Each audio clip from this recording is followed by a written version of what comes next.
un choix étonnant de la part de l'Éternel. Mais quelle leçon est cachée derrière? C'est un choix en même temps étonnant et ironique.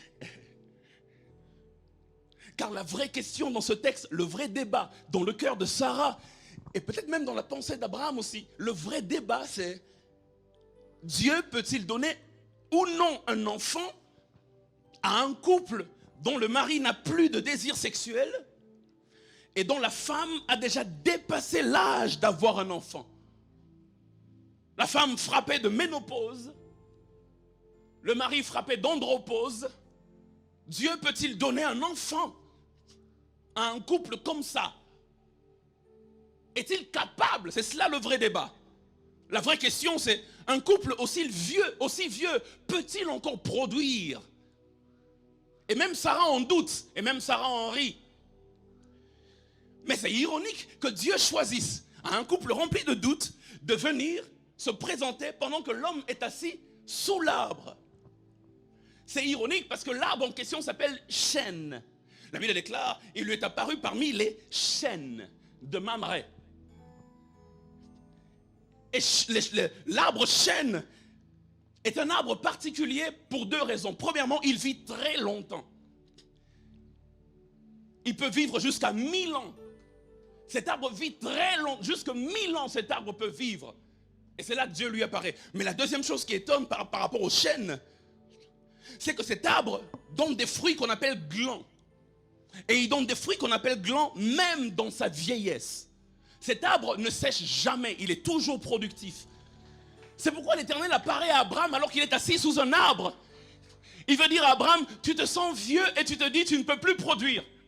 Mais de la même manière que l'arbre sous lequel tu es assis produit des fruits dans sa vieillesse, j'aimerais te dire, Abraham, en ce dimanche matin, que tu donneras aussi des fruits dans ta vieillesse. Malgré ton âge avancé, Sarah et toi, vous produirez un enfant.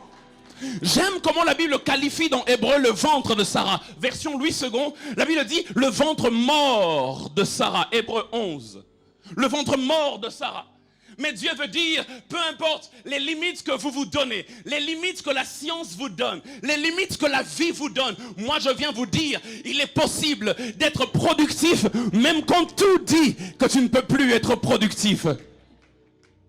Il est homme dans le choix de l'endroit de sa révélation.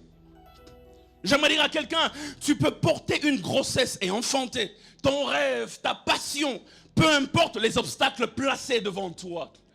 Je ne sais pas quel est l'obstacle qui a été mis devant toi et qui t'a été dit tu ne peux pas le franchir. Mais comme Dieu est venu à Abraham lui dire, même dans ta vieillesse tu auras un enfant. De la même manière que le chêne produit le gland dans sa vieillesse, de la même manière toi Abraham tu produiras un enfant dans ta vieillesse.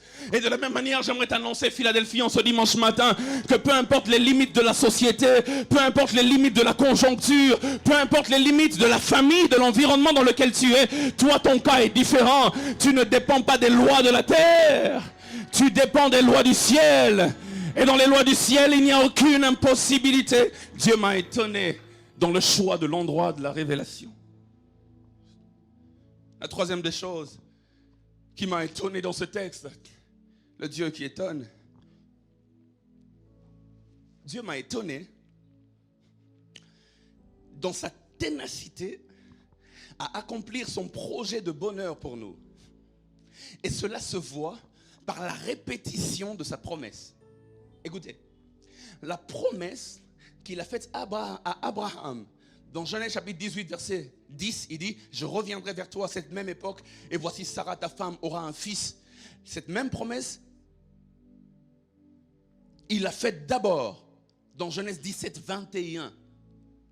Dans Genèse 17, 21, peu de jours avant la circoncision d'Abraham, il est écrit, j'établirai mon alliance avec Isaac, que Sarah t'enfantera à cette époque-ci de l'année prochaine.